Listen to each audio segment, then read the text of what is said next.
Olá, boa noite, sejam bem-vindos a mais uma aula do curso de extensão Literaturas do Norte. E dando continuidade, né, nossa última disciplina, a segunda aula, o ensino de literatura e os saberes da Amazônia, com a professora doutora Rosilene Pelaz. Boa noite, professora, tudo bem? Oi, boa noite, André. Muito obrigada por dividir comigo esse momento, por me acompanhar aqui nesse momento da aula. Boa noite a todos e a todas, os cursistas aqui presentes e as demais pessoas que vão acessar o nosso curso. Então, um prazer enorme estar aqui em uma segunda aula da nossa disciplina. Muito Certo. bem, Pode ficar André. à Eu vontade, posso dar professora, o espaço é seu. continuidade? Pode. Muito obrigada, André. Ok, então. Aí, ao final, a gente se fala novamente. Fique à vontade para participar comigo, André, se porventura você achar necessário. André é nosso monitor, mas também já está em conclusão com o nosso curso de letras, né? Já teve, inclusive, seu trabalho de conclusão defendido, conclusão de curso, e é muito atuante no nosso curso de extensão Literaturas do Norte. Então, muito obrigada novamente, André, por sua contribuição no preparo desse nosso curso também como monitor. Obrigado, professora, Muito fique à vontade. obrigada. Vamos lá, então. Nós vamos dar continuidade, né, ao nosso curso, o Literaturas do Norte, e tratando especificamente desta disciplina, que é o ensino da literatura e os saberes amazônicos. Na aula passada, então, nós discutimos um pouco sobre a questão da concepção de literatura, das especificidades da literatura, e como que a gente relaciona, né, a prática de sala de aula com os conhecimentos e saberes amazônicos, né? A partir de textos da literatura amazônica, mas também de textos que nós poderemos chamar aqui, entre muitas aspas, de uma literatura universal, uma literatura universalizante, né? Os textos canônicos, por exemplo, reconhecidos da literatura brasileira, e que nós articulamos com possibilidades e diálogos de um local, né? De um local amazônico, de um local dessa grande Amazônia. E a partir desta reflexão, na aula anterior, nós tomamos como possibilidade esse ensino, né? E como que tornar essas práticas educativas dialogadas e compartilhadas em sala de aula.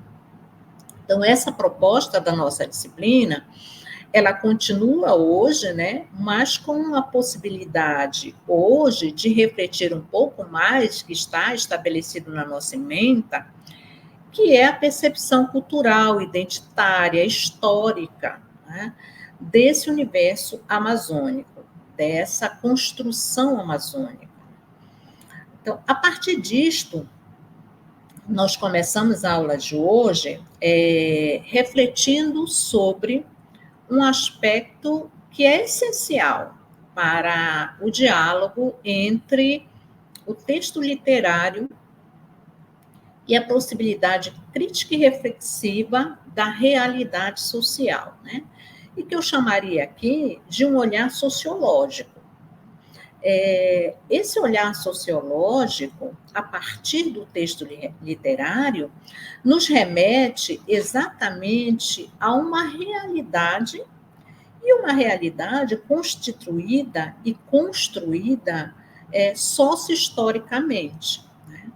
Então, pensar o espaço, pensar o local, associar isto com o texto literário, ou refletir a partir deste texto, nos coloca em contato com esses universos. Por isso que eu chamo aqui, nessa percepção teórica, de o olhar sociológico. Então, esse olhar vai nos remeter a uma vivência de uma realidade totalmente articulada, né? Totalmente compartilhada. Bom, para além dessa percepção inicial, que é esse conceito que a gente vai tomar durante toda a nossa aula, né, desse olhar sociológico, nós vamos comentar e conversar sobre alguns conceitos e sentidos em relação à Amazônia e, mais especificamente, aos saberes dessa Amazônia, já que a nossa proposta é estudar a literatura e esses saberes amazônicos, né? Então, falar de Amazônia, na verdade, quando nós falamos de Amazônia, automaticamente nós precisamos entender que existe ou é preciso existir um reconhecimento da grande diversidade ambiental e social da região, né, da região amazônica. Então, é preciso também pensar sobre o histórico dessa realidade, né, dessa região, ou dessas regiões. Né? Na aula passada, nós falamos um pouco dessas Amazônias, não existe uma única Amazônia, né? Mas existem, na verdade, Amazônias, são diferentes espaços, são diferentes territórios, eu diria, né? Na concepção mesmo de Bourdieu, né? São espaços de lutas, de resistência. Então, essas Amazônias que constituem esse desenvolvimento histórico, né? Hoje, elas são consequências, na verdade, desse histórico inicial. Então, existe uma identidade relacionada aos seus habitantes, uma identidade do seu ambiente, contexto geográfico, né?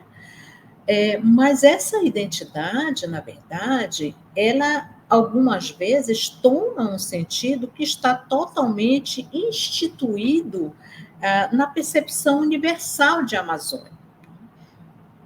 Quando eu falo isso, né, eu tomo como possibilidade pensar essa Amazônia numa concepção que está estritamente voltada para uma percepção de um povo tradicional, né?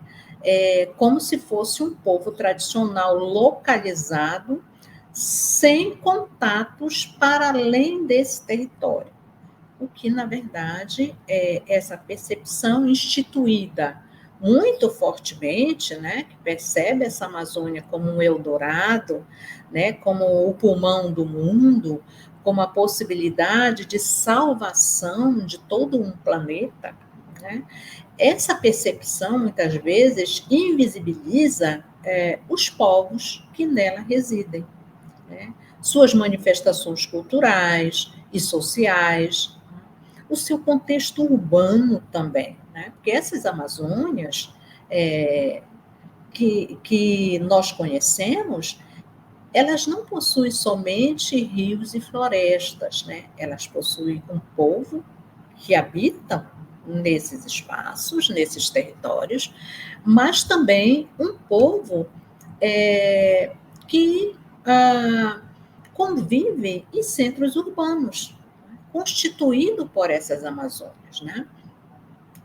Então, esses grupos sociais que vivenciam essas realidades, na verdade, eles passam ao longo do tempo, tem passado ao longo do tempo, um processo progressivo, né, de diferenciação e de transformação.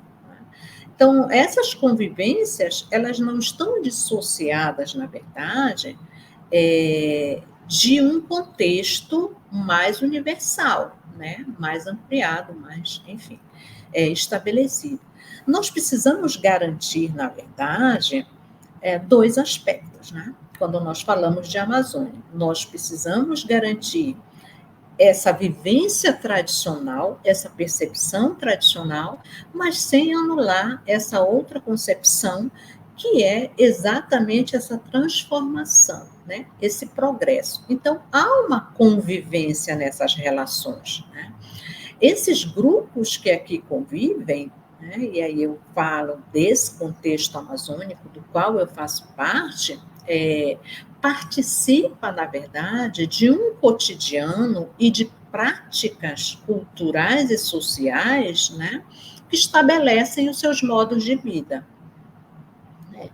Então, assim, falar de Amazônia não significa apenas descrever as suas riquezas, as suas florestas, né, os vastos territórios que compõem a Amazônia, né, mas, na verdade, para além dessa paisagem harmoniosa, natural, né, desses rios enormes, como o rio Amazônia, né, Amazonas, que é o maior rio, né, que nós conhecemos, para além dessa percepção romântica, né, há toda uma construção, né, de sujeitos, de atores, né, de pessoas que convivem a partir de um ambiente também de contradições, de disputas, daí a percepção de território, né?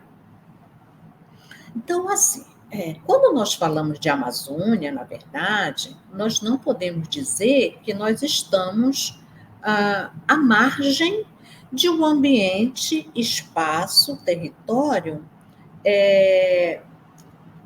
que desvincula a concepção pós-moderna. Na verdade, há uma convivência das culturas, dos conhecimentos, né, de toda essa construção. Então, assim, nós devemos reconhecer, quando falamos de Amazônia, dois aspectos principais. Existem Amazônias, ou seja, eu não posso caracterizar um espaço-tempo, território, e universalizar. Né? Quando eu falo de Amazônia, eu falo de diferentes Amazônias. Né? Então, nós temos que reconhecer isso. Há uma percepção instituída sobre a Amazônia tradicional? Sim, há, né? Mas coexistem nesse aspecto dimensões de um mundo social que dialoga, né, com o tradicional e o moderno, ou pós-moderno, né, como alguns autores colocam. Né? Então, assim, há traços efervescentes desse progresso, desta modernidade, né? Em diferentes percepções, seja na percepção material, seja na concepção cultural. Então, se por um lado, né, a invisibilidade da Amazônia privilegia os seus povos, né, quando os torna exóticos, né, e aqui eu quero colocar alguns grupos, né, se de certa maneira nós pensamos a Amazônia nessa concepção, né, do exótico, e que é muito comum, tanto no contexto nacional de Brasil, quanto no contexto internacional, né, ao mesmo tempo, essa percepção do exótico, ela, de certa maneira, invisibiliza ou exclui a concepção desastrosa de abandono, de exploração dessa Amazônia. Então, nós temos a mídia nos coloca em evidência esses aspectos diariamente. Né? Então, nós temos essa possibilidade de perceber que a Amazônia, na verdade, ela é referendada pelo exótico. E quando ela traz essa referência, ela mascara, na verdade, as relações sociais diferenciadas nesse contexto e, ao mesmo tempo, a rejeição, né, desses povos, né, desse contexto, no que diz respeito a uma concepção nacional ou internacional. Né? Nós precisamos pensar que a construção histórico-social da Amazônia, na verdade, e esse processo todo, ele, de certa maneira, desconstrói esse sujeito que aqui vive, né? E torna invisível e exclui as explorações, né? O abandono desses sujeitos. Então, nós temos que pensar que o sujeito amazônica, ele possui diferentes e muitas identidades. Então, ele, na verdade, ele convive com o tradicional, né? Mas, ao mesmo tempo, com a modernidade, que é o que nós estamos discutindo agora, né? Nesse sentido, é bem pertinente nós tratarmos essa concepção de memória, porque tornar a memória uma possibilidade viva de reflexão e de criticidade faz com que nós possamos perceber toda essa trajetória histórico-social, né? E aí que entra a percepção da literatura nesse contexto. O texto literário, ele vai exatamente permitir essa possibilidade de diálogo e de reflexão.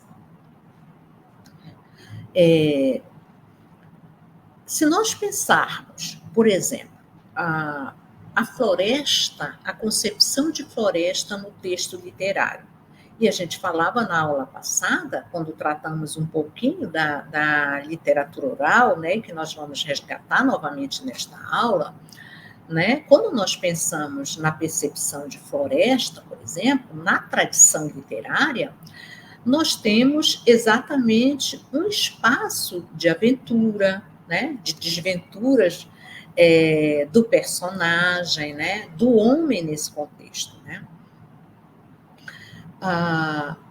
E se nós resgatarmos a questão das aventuras lá no período medieval, por exemplo, né, nas aventuras de cavalaria, período medieval, por exemplo, nós vamos ver que esse espaço da floresta, ele é visto como um espaço de encantaria, né?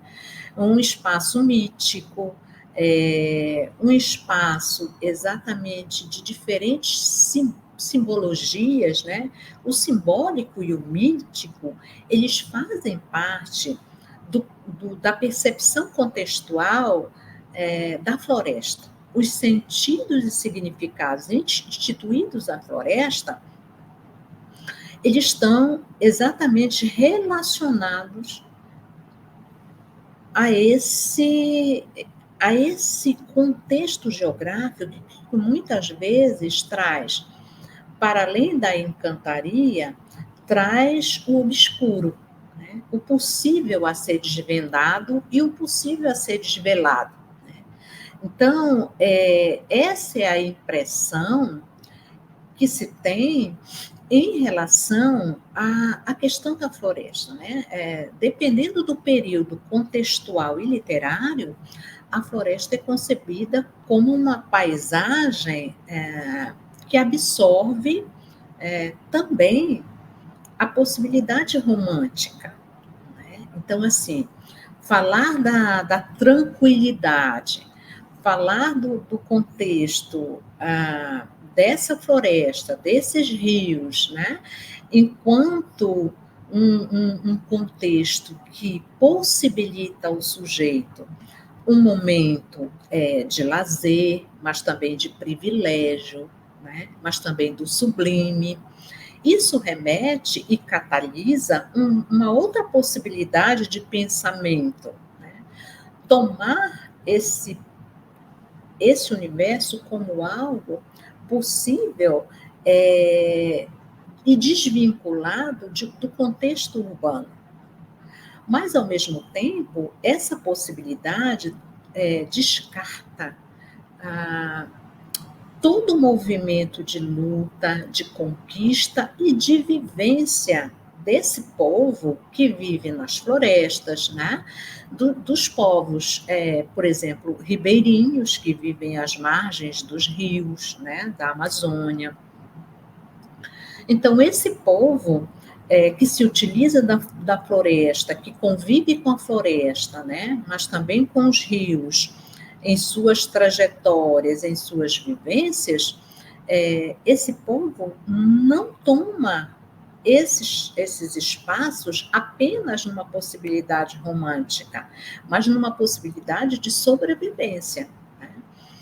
As relações do cotidiano, né, desses sujeitos e o compartilhamento envolve práticas e saberes, né, que não têm uma relação direta com a percepção romântica somente, né, mas de sobrevivência, de conquistas, né, de vivências, de desenvolvimento de saberes.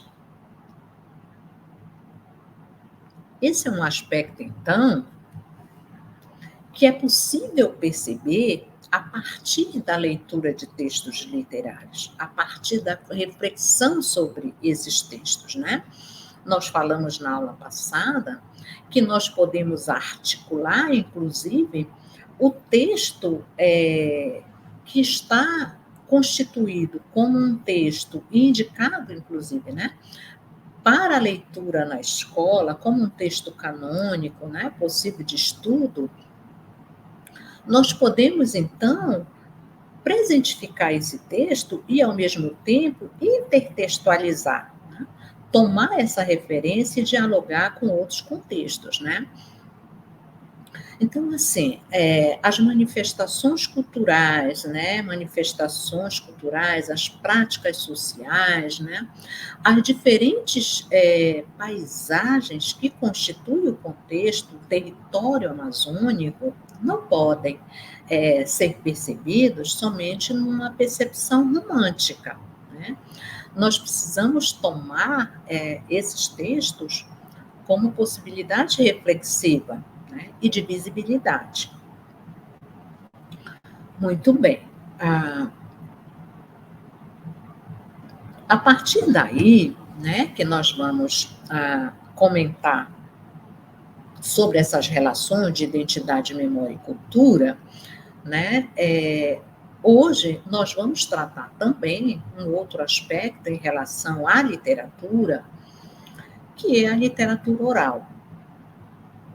A literatura oral ou as narrativas orais, né, elas são significativas nesse contexto amazônico. Elas trazem à tona os saberes e os conhecimentos, as histórias vivenciadas pelos sujeitos que fazem parte da Amazônia, né? Bom, então, a Amazônia também tem, e os sujeitos que aqui vivem, têm uma possibilidade de dialogar com o trabalho, né, com o cotidiano, mas, além disso, há um elemento mediador que constitui essa Amazônia, que é exatamente o fantástico. A vivência do povo ribeirinho traz as paisagens, traz os rios, traz a floresta, permeado por uma percepção simbólica, instituída, acreditada e vivenciada. Essa significação, então, presente inclusive nos textos literários, né? Nas lendas, nas narrativas orais contadas pelos narradores, é uma perspectiva, na verdade, que institui as práticas e os saberes da região.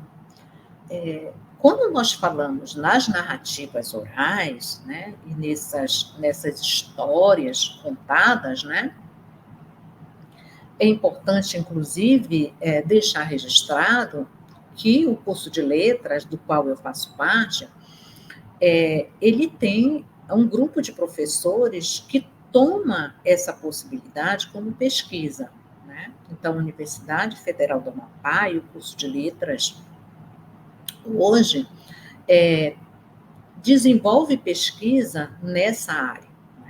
Então, assim, esse imaginário que constitui as formas narrativas, né, e populares, as contações, né, de seus moradores, não são apenas lembranças, mas fazem parte, na verdade,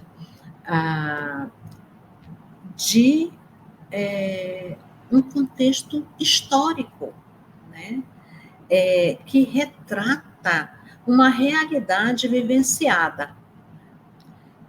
Dessa maneira, é importante que nós continuemos a reconhecer essa produção, né? Essas construções identitárias e culturais, né? A oralidade, a cultura, essas situações narrativas que hoje fazem parte do âmbito da academia, elas precisam estar presentes na escola. Elas precisam ser reconhecidas como possibilidade de texto e de literatura presentes na escola, né? E no estudo estabelecido no seu currículo, né? Então, para que nós possamos desmistificar a concepção de que a Amazônia é apenas esse espaço, na verdade, tradicional, né? Mas nas contações que muitas vezes os moradores, né, os oradores estabelecem como um espaço de memória, nos revelam o histórico dessa construção, desse conhecimento, né? E, além disso, os textos também da literatura regional amazônica, esses textos evidenciam também, essas obras, elas evidenciam também os grandes desenvolvimentos da região, né? Então, nós temos um espaço moderno em convivência com um espaço tradicional, né? É o homem dito interiorano, convivendo com o homem dito urbano. Então, há essa teia, né, de construção desses conhecimentos, dessas tradições, dessa cultura, né, desses valores. Bom, é claro que nós sabemos que a transmissão oral, né, na verdade, essas narrativas orais, né, nós já falamos um pouquinho disso na aula passada, né? Elas são o início dessa literatura.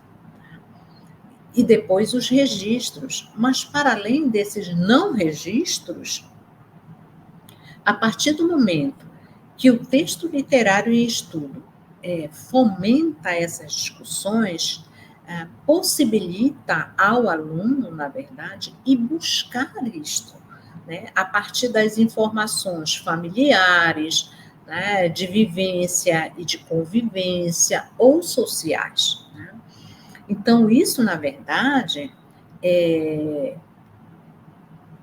essa percepção do homem interiorano, né, migra para o espaço urbano, ou seja, há uma veiculação dos conhecimentos e saberes, né, em continuidade no contexto urbano, né?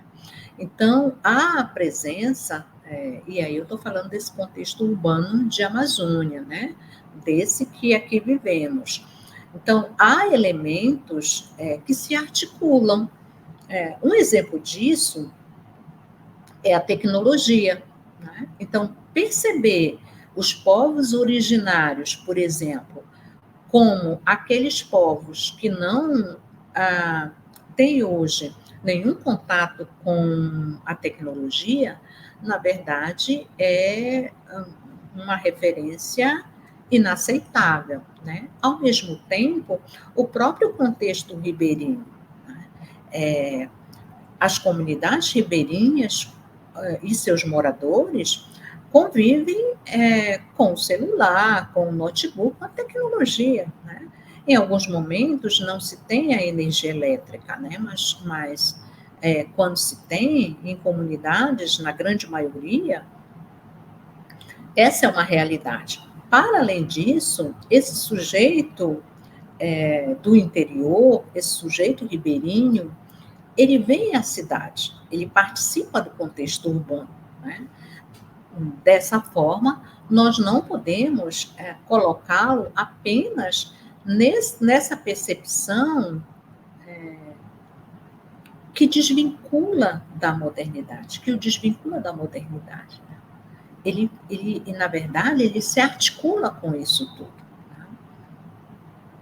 Então, assim, é importante deixar claro que as impressões do contexto amazônico limitado ao exótico não revela a realidade de vivências do contexto amazônico atual, né?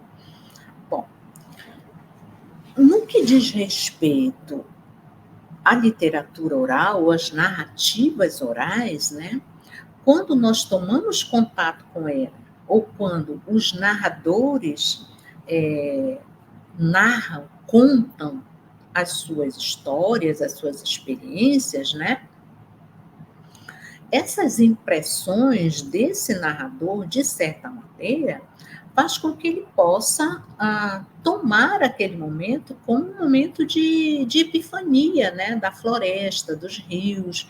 Então, as referências que ele faz, né? Que esse contador, ou que essa narrativa que é registrada em pesquisa, em textos, essa narrativa, elas fazem exatamente a possibilidade e legitimam essa possibilidade de impressão, né, imaginária desses rios, dessas florestas. Né? Então,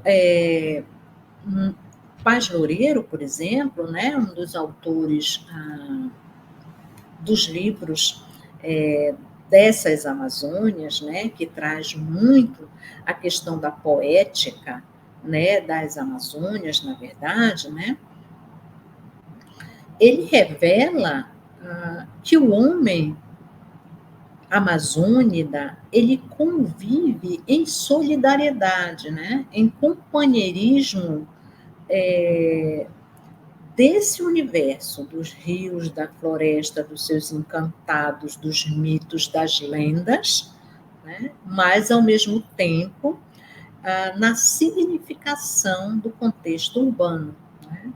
Então, enquanto as práticas cotidianas, né? Os labores do dia a dia desse sujeito amazônico está pautado na percepção da floresta, né, no que se estabelece enquanto dito, enquanto discurso de referência para a vivência, ao mesmo tempo, esse sujeito convive com os preceitos da modernidade. Então, até uma relação cosmogônica, né, em relação a esse verde da floresta, né, o obscuro do fundo dos rios, mas a modernidade. Né? Então, algumas lendas, por exemplo, né, como o Boto, né, a lenda do Boto, que é muito pertinente ainda na Amazônia, nesse contexto amazônico, né, e nós sabemos que exatamente o Boto é um encantado, né, que se metamorfoseia de homem, né, para conquista e tudo. Então, a imagem desse rapaz de belo porte, né, cheio de encantos, que chega a uma festa, a uma comunidade, né, ele traz, na verdade, essa possibilidade de conquista, né, reconhecida, tanto no contexto amazônico, como também para outros contextos urbanos. Então, essa inebriação, né, que sofrem as mulheres ribeirinhas, por exemplo, a partir dessa conquista desse ser, né, que se transforma em homem, povoa o imaginário, né, nessas contações, nessas lendas, né, e projeta uma série de desejos, né, de conquistas que não se referem somente a essas mulheres da Amazônia, né, mas ela é difundida para além disso. Né? Outros aspectos em relação às lendas, né, que já foram muito estudados e referendados também, né, e que fazem parte, na verdade, desses estudos, né, dessas narrativas, atravessam esses discursos. Por exemplo, são vários outros ditos, né, interditos a partir de análises do contexto de referência e da vivência dessas expressões de narrativas orais, né, trazem outros interditos, por exemplo, a questão da proibição, né, em relação à mulher. Vejam, nesses ambientes ribeirinhos, as mulheres costumam tomar banho no rio, mas não com essa percepção do urbano, né, em que aquilo é um lazer. Né? Até a forma de se vestir faz referência a isso, né? Há toda uma referência do uso exatamente do que vestir para tomar banho no sentido de lazer, né? Quando nós tratamos do universo amazônico, o rio, na verdade, ele representa não somente o lazer, né? Mas muito mais que isso. Ele representa a sobrevivência, ele representa o deslocamento, né? O ir e vir dos barcos, das embarcações nesses rios, né? E muitas vezes, essa percepção de que uma narrativa oral apresenta, né, um encantado, né, que vive nesses rios, de certa maneira, retira e proíbe essa mulher, essa moça, de utilizar esse rio apenas para tomar banho ou em determinadas horas, né? Então, há uma referência a essa possibilidade de imposição a partir de uma narrativa contada, né? E há uma limitação e até punição a essa a mulher que porventura possa transgredir, né? Ao que está estabelecido na comunidade, ao que está dito, né? Então, todos esses interditos que atravessam essas narrativas, né, sejam elas orais, sejam lendas, né, mitos já totalmente instituídos e reconhecidos nessas Amazônias, né, elas trazem diferentes concepções. Essa figura do boto, ela possui diferentes análises, né? Para além dessas imposições, impossibilidades de transgressões, o boto também ele traz em seu contexto a possibilidade de discussão do adultério, né? Da mulher que engravida e que não tem a referência do pai do seu filho, né? Então, essas possibilidades que muitas vezes podem aparecer distante, elas ainda fazem parte nas contações tradicionais desse universo amazônico, né? Então, vejam, essas referências simbólicas, elas não estão apenas naquele contexto instituído, né? Mas elas podem estar dialogando com essa imposição, né? Com essa dificuldade ou impossibilidade de transgressão, né? Da figura feminina em todo o contexto social, né? São várias as imposições, né? Que podem ser articuladas e referendadas, né? Para além dessa, na Amazônia, e nesse contexto de Amazônia, há várias outras simbologias, né? Desculpa. Há também cobras encantadas, né? Há matintas, né?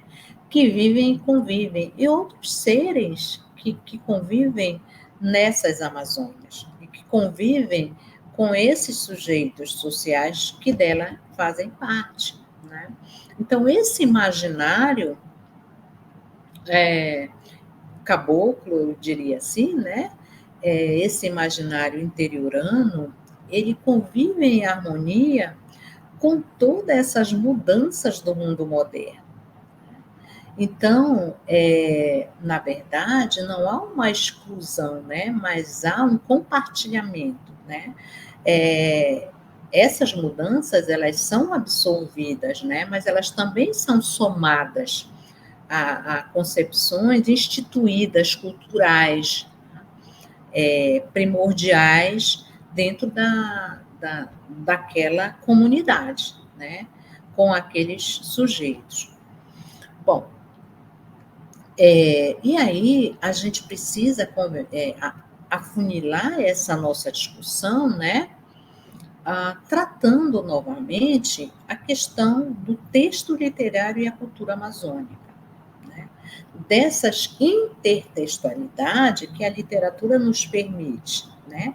Desta articulação em que o texto literário permite com a cultura, com a vivência, com os saberes. Então, o diálogo, na verdade, né, permite exatamente adentrar em um passado, né, a partir da memória. A memória construída, articulada, né, reflexiva, né? Então, assim, como é que os sentidos e significados são instituídos e produzidos no lugar de referência, mas também para os sujeitos leitores que tomam agora essas referências a partir do texto literário, a partir da literatura oral, a partir das narrativas orais. Então, os moradores, os contadores do lugar, né, que fazem referência às suas histórias de vidas e aos lugares, eles trazem agora, ou eles fazem referência à existência dessas maneiras indeterminadas nesses mundos, nesses dois mundos, né? Naquele vivenciado por eles, mas também que é possível e que nos permite exatamente esta conversação, esta articulação, né? Então, quando nós nos permitimos a um fato social articulado a partir das narrativas, né, nós nos permitimos também uma percepção de sociabilidade com essas comunidades, para além do exótico, do imaginado, né, mas num contexto do ser, do praticado, do cotidiano, do vivenciado, né? Então, há sim um encontro, eu diria, dialógico, né, a partir de vivências diferentes. Esse é a grande possibilidade que a literatura permite. Exatamente pensar nessas manifestações culturais de um povo, de uma comunidade, né? Como um conjunto de textos. Porque essas histórias, essa narratividade, essa narratologia evidencia esses contextos. E como que o professor agora, né, ele pode nos trazer esses contextos, pode evidenciar isso para os seus alunos? Como ele pode trazer isso para a sua sala de aula, né? Como que a prática educativa vai possibilitar esse aluno dialogar com esses contextos, né? Então, na verdade, essa percepção simbólica e essa significação ou ressignificação dessa simbologia a partir das narrativas orais, né, traz uma reunião de diferentes textos.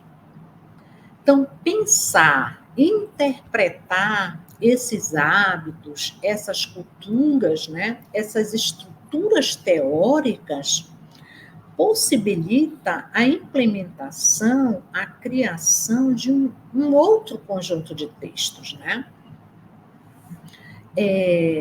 O que é importante chamar a atenção é que essa interpretação, entre muitas aspas, né, esse diálogo com esses textos, não seja um diálogo limitado.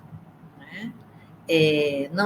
Precisa ser, na verdade, uma construção compartilhada, né? Mas, a partir dela, pensar também qual é o sentido, qual é o significado que essas narrativas, que essas histórias têm na vida dessas pessoas que vivem nessa Amazônia.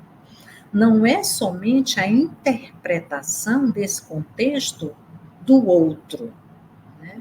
Do que ele vive, né? Da possibilidade de imaginação, da vivência nessas florestas, nesses rios, né? Desses sujeitos ribeirinhos, né? Mas é pensar muito mais que isso. É pensar essas estruturas simbólicas nesse cotidiano, na percepção de sua cultura, de sua vivência, nos seus processos de invenção e de reinvenção, na experimentação desses sujeitos, né? E no grande desafio que é essas vivências, essas práticas. Então, esse é o caminho, na verdade, que nós esperamos, né, para dialogar com o texto literário que traz esses saberes. Né? Imaginem falar sobre uma viagem que passa dias, né, nesses rios. Então, pensar nisso não é somente pensar numa percepção romântica dessa viagem, mas nas dificuldades também, né, de transporte, de vivência e todos esses caminhos que estão instituídos nessa viagem. Na verdade, cada lugar, cada contexto, cada território amazônico, né, é um mundo. Cada lugar apresenta, está imerso em suas especificidades. Né? Mas, ao mesmo tempo, há uma relação, um diálogo,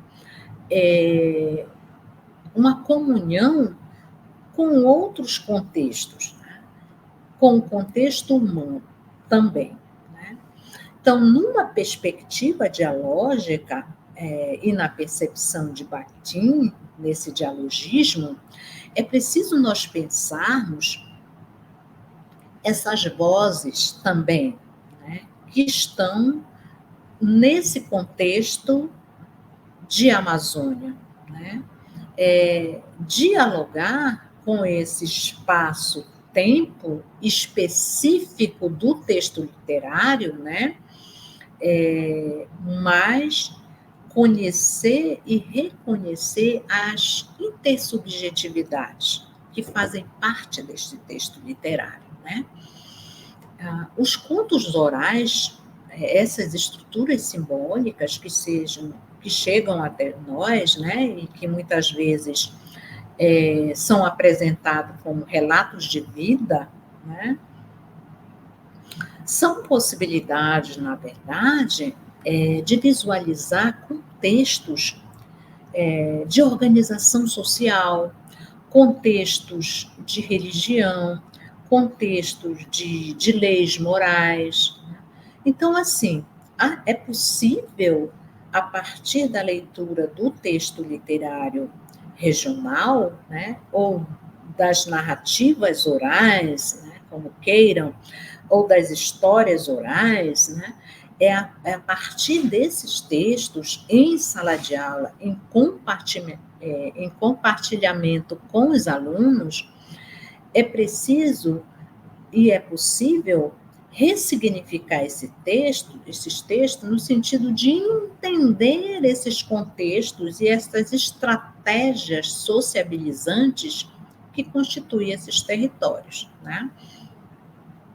Então, na verdade, é importante que essas estruturas simbólicas contadas, né, se por um lado elas revelam os sentidos e significados e simbologias dos contadores, ao mesmo tempo elas nos apresentam as relações, os saberes, os contextos de sobrevivência dos atores sociais, dos sujeitos que vivem nessas comunidades, nessas sociedades. Diante disso, nós precisamos entender, enquanto professores, e nos questionar, por exemplo, nas aulas de língua portuguesa, nas aulas de literatura, né? Como que esses textos estão sendo tratados? Eles chegam na sala de aula, né? Eles adentram a sala de aula, e eu estou falando dessas narrativas orais, eu estou falando dessas lendas, desses mitos, né?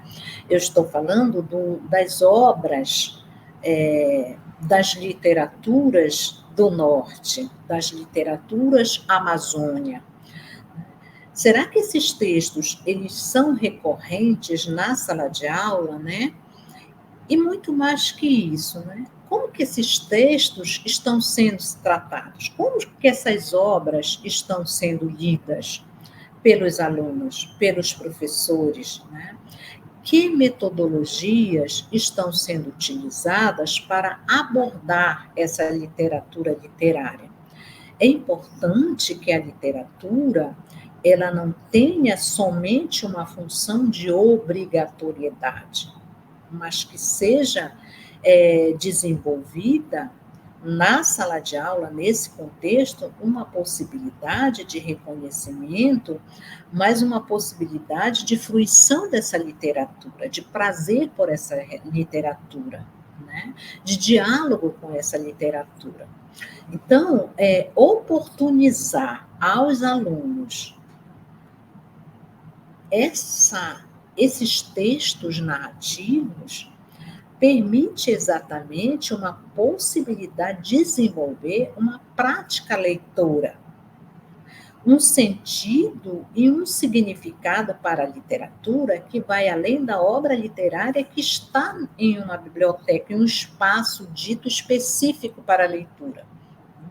É uma literatura de vivência, né, de sujeitos que fazem parte de uma Amazônia, mas que dialogam com sujeitos da realidade urbana.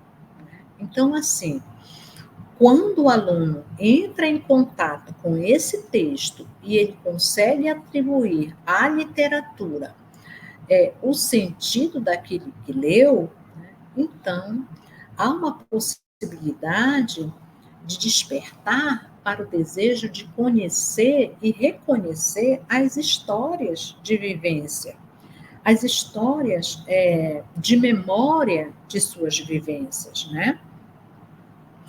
Então, o professor que diversifica a leitura em sua sala de aula, que torna a literatura oral como possibilidade de estudo e de prática leitora, não somente como requisito avaliativo, mas como uma leitura de deleite, né, de descoberta, de inspiração, né? Isso vai fazer com que o aluno tenha interesse, né, e desenvolva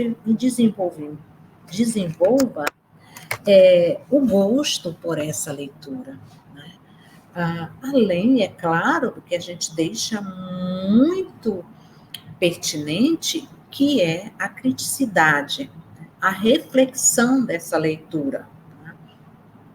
Então, a literatura de um texto ou de uma obra canônica e uma literatura da oralidade, o objetivo não é só seduzir para o mundo da literatura, também o é, mas não é só isso, né? É o diálogo estabelecido com essas obras, né? Na observação e na relação de intertextualidade, de criticidade, para contribuir com a formação desse sujeito leitor, né?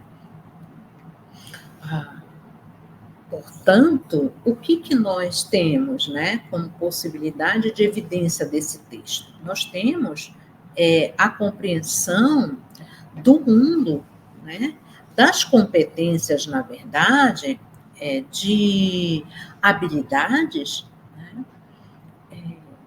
que muitos alunos consideram não ter, né? Então, a partir do momento que se explora, né, se dialoga com um discurso literário que se imprime sentidos e significados a ele, consequentemente se desenvolve visões diferenciadas, né? Há uma troca que requer exatamente um leitor reflexivo, ativo, né? Que propõe significados, né? Que estabelece uma discussão desencadeada a partir da sala de aula, mas dialogada com o mundo de realidade, com o mundo externo. Né?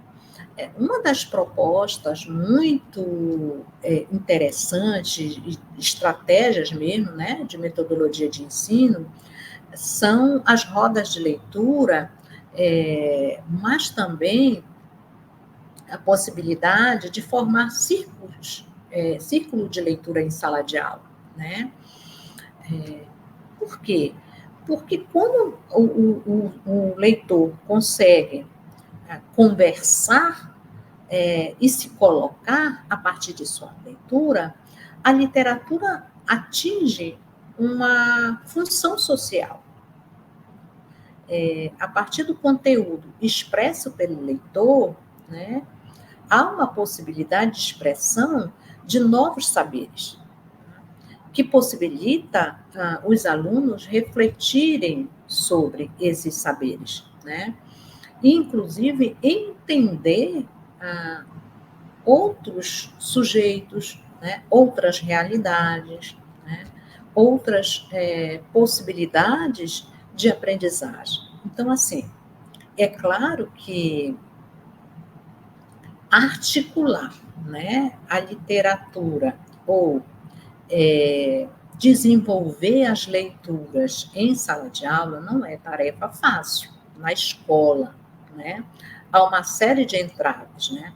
Então, cabe ao professor procurar e desenvolver estratégias para inseri-las na sua sala de aula.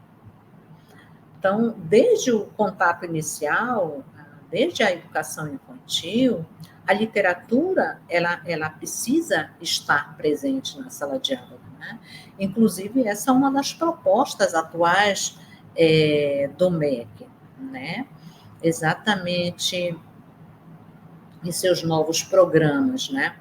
Então, esse início de desenvolvimento da literatura é extremamente importante para a cristalização de um leitor, né? Mas, independentemente lá da educação infantil, qualquer momento, né, e qualquer idade série, a literatura ela precisa estar viva na sala de aula, né? Para que o aluno entenda, na verdade, que a literatura não são apenas textos escritos, reconhecidos, né?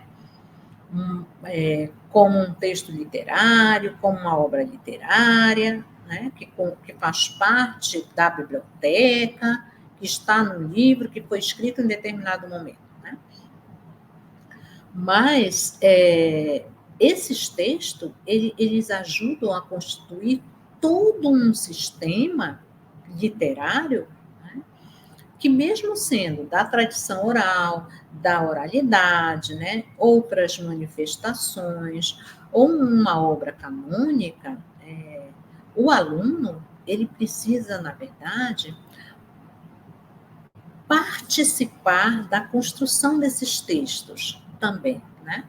Para além da percepção de autoria, para além do entendimento do escrito do autor, a ressignificação desses textos, nesse contexto atual, e nesse contexto exatamente de vivência, né? Então, essa discussão, ela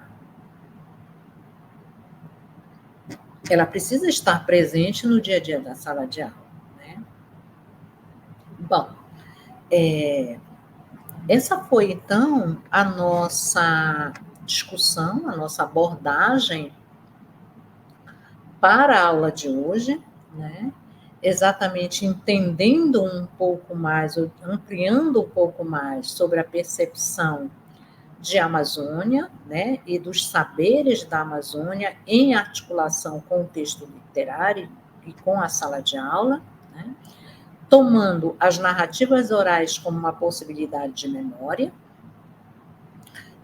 O nosso próximo encontro, ele vai tratar um pouco mais das identidades e culturas a partir do texto literário, né? Essas identidades e culturas da e na Amazônia. Então, basicamente, e articulando novamente, que é o nosso objetivo da disciplina, com o ensino, a sala de aula. Né? Bom, então, essa é a nossa conversa de hoje.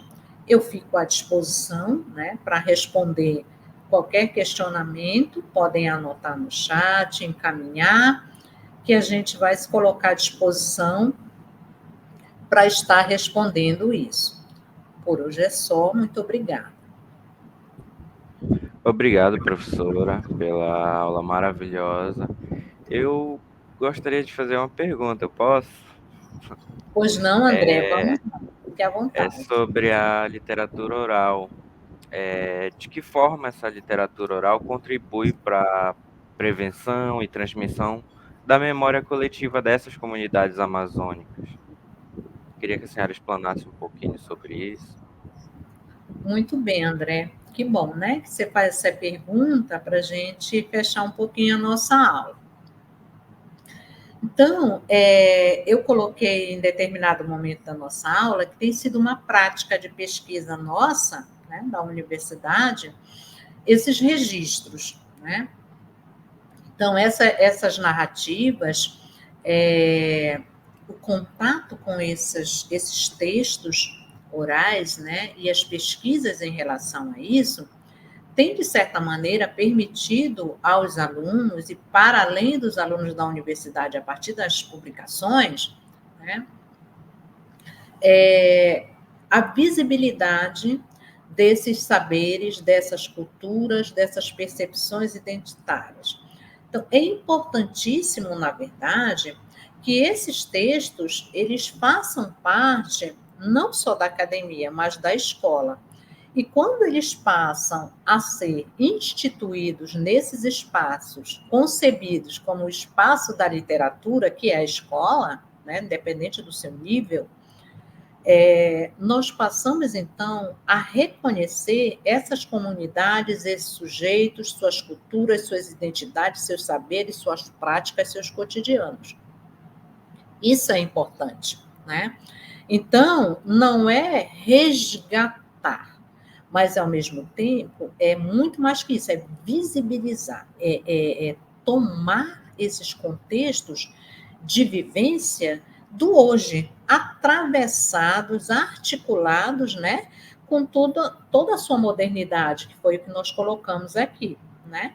Mas, quando nós estudamos essa literatura na escola, automaticamente nós, de certa maneira, trazemos essas vozes para a sala de aula, né? Então, assim, não é só contar a história dessas pessoas, desses sujeitos, desses territórios, mas é tornar esses discursos, essas falas, essas vozes vivas, compartilhadas, referendadas, é, como um estudo crítico, reflexivo em sala de aula. Então, daí a importância desse estudo e para essas comunidades, né? Porque não dá para torná-los somente tradicionais, né? Invisibilizados em suas lutas, né? Em suas possibilidades de vivências e sobrevivências. Quando nós trazemos as histórias, seja de memória, seja de percepções culturais, nós também articulamos com os seus contextos históricos e sociais.